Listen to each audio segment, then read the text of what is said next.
আসসালামু আলাইকুম রহমতুল্লাহি ওবরাকাতু। সকল জিএসএম বন্ধুরা কেমন আছেন? আশা করি সবাই ভালো আছেন। আমি আল্লাহর অশেষ রহমতে ভালো আছি। তো আমার আজকের মূলত ভিডিও হচ্ছে চার্জিং প্রবলেম বিষয় নিয়ে। তো এটার মডেল হচ্ছে নোকিয়া 2। এটা চার্জ দিলে একটা পপ আপ মেসেজ আসে। তো ওই মেসেজের কারণে কিন্তু মোবাইলটা চার্জ নিতে পারতেছে না। তো এটা সমস্যা হচ্ছে মূলত এক কথায় বলতে গেলে এটা ব্যাটারি থেকে সমস্যাটি আসে। তো এটা কোনো মাদারবোর্ডের সমস্যা না, কোনো চার্জার পিনের সমস্যা না, ওইটা সমস্যা অনলি ব্যাটারি থেকে। অনেক সময় এরকমই হতে পারে, ব্যাটারি অথবা মরিচা হয়ে গেছে, অথবা ব্যাটারি একটু আয়রন হয়ে গেছে, তো অথবা ব্যাটারির পিনটা উঠে গেছে, তো এটার কারণে কিন্তু হতে পারে। তো এটা ভিতরে যাওয়ার ফ্যানেলটা আছে ওইটা থেকে হতে পারে, যেমন ব্যাটারির যে কানেক্টরটা আছে, যে ফ্যানেলটা আসে পুরোটাই আসে, তো ওইটা থেকে আইসি থেকে কানেকশনগুলো যায়। তো অনেক সময় এগুলো আইসি থেকে যে লাইনটা যদি একটা কেটে যায়, তো এখানে প্রায় 4-5টা লাইন আছে, ওইখান থেকে যদি একটা দুইটা কেটে যায় তাহলে কিন্তু এই সমস্যাটি আসতে পারে। তো এটা আপনারা একটু কেয়ারফুলি দেখবেন, এটা চেক করে দেখবেন সব কিছু ঠিক আছে কি না। তো একটু আইডেন্টিফাই করে কাজটা করার চেষ্টা করবেন। তো প্রথমে ফার্স্ট অফ অল আপনি কী করবেন, ব্যাটারি একটা দিয়ে চেঞ্জ করে দেখবেন। যদি ব্যাটারি চেঞ্জ করার পর দেখতে চার্জ হচ্ছে, তাহলে কিন্তু আপনি বুঝতে পারবেন যে ব্যাটারি থেকে এই সমস্যাটি আসতেছে। তো যদিও আপনার কাছে এরকম সেম ব্যাটারি না থাকে, অথবা একটা মডেলটা হচ্ছে একরকম, অথবা আপনার ব্যাটারির মডেলটা হচ্ছে আরেক রকম, তাহলে কিন্তু আপনি যদি ব্যাটারির যে কানেক্টর আছে ওইটা যদি সেম হয়, তাহলে কিন্তু আপনি লাগিয়ে দেখতে পারেন। আর এটার ক্ষেত্রে একটু সতর্ক থাকতে হবে যে ব্যাটারি কানেক্টরের নেগেটিভ পজিটিভ কোন দিকে, এটা একটু ফ্লো করে দেখতে হবে, মিটার দিয়ে চেক করে দেখতে হবে। যদি এটা আইডেন্টিফাই করে আপনি যদি কাজটি না করেন, অথবা নেগেটিভ পজিটিভ, যদি নেগেটিভের জায়গায় পজিটিভ থাকে, পজিটিভের জায়গায় যদি নেগেটিভ থাকে, যদি আপনি ব্যাটারিতে লাগিয়ে দেন, তাহলে কিন্তু আপনার সমস্যা হতে পারে। তো এটা কিন্তু আপনারা একটু কেয়ারফুলি থাকবেন। আমার কাছে দেখতে পাচ্ছেন দুইটা ব্যাটারি আছে এখন। তো এটা হচ্ছে, একটা হচ্ছে পুরাতন যেটা মোবাইলের সাথে ছিল অরিজিনাল ব্যাটারিটা, আর একটা হচ্ছে নতুন ব্যাটারি। তো এটা নতুন ব্যাটারি মার্কেটে পাওয়া যাচ্ছে না।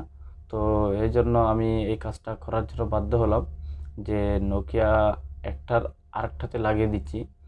তো এটার সাথে, এটা হচ্ছে নোকিয়া 3, আমি যেটা লাগাচ্ছি এটা হচ্ছে নোকিয়া 3, আর যেটা সেটার মডেলটা হচ্ছে নোকিয়া 2। তো আমি নোকিয়া 3টা 2 এর জায়গায় লাগিয়ে দিব। তো আমি নোকিয়া 2 যেটা আছে ওইটার কানেক্টরটা উঠাই নিব। এটা উঠাই নেওয়ার মানে হচ্ছে কি, আমার যে ব্যাটারি নোকিয়া 2 কানেক্টরটা আছে ওইটা একটু হালকা একটু মোটা টাইপের। তো এই জন্য ওই কানেক্টরে অ্যাডজাস্ট হচ্ছে না। তো এটা যে একটু হাত দিয়ে চেপে ধরি তাহলে কিন্তু হচ্ছে। যদি উঠিয়ে ফেলি তাহলে কিন্তু চার্জ কিন্তু আর নিচ্ছে না, এবং ব্যাটারির কানেক্টরটা উপরে উঠে আসতেছে। ওই জন্য আমি কিন্তু একটা থেকে আরেকটা অ্যাডজাস্ট করে দিয়েছি। আর হচ্ছে কি, এটা আপনারা সবসময় খেয়াল রাখবেন, এটা হট গান দিয়ে করার চেষ্টা করবেন না। তো যাদের চ্যাপ্টা টাইপের আয়রন আছে তারা এই কাজটা খুব সহজে করতে পারবে।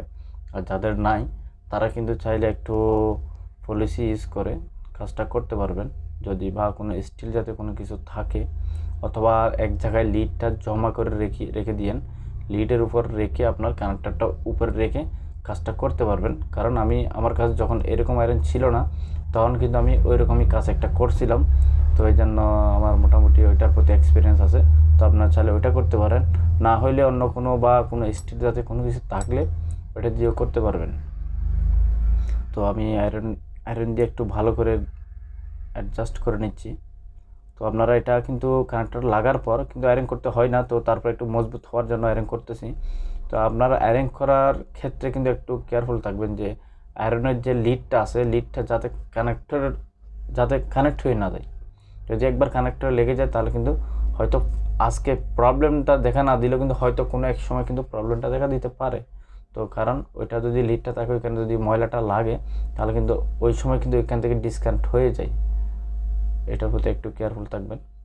তো আমি ফিটিং করে দেখতেছি, দেখি ব্যাটারিটার কী অবস্থা। তো আশা করি চার্জ নেবে। তো কারণ ব্যাটারিটা কানেক্টরটা লাগানো কোনো জায়গায় ভুল নাই, তো পারফেক্ট লাগানো আছে। তো দেখি কী অবস্থা, আশা করি চার্জ হবে ইনশাল্লাহ। ওকে বন্ধুরা, আপনারা দেখতে পাচ্ছেন কিন্তু চার্জ নিচ্ছে অলরেডি।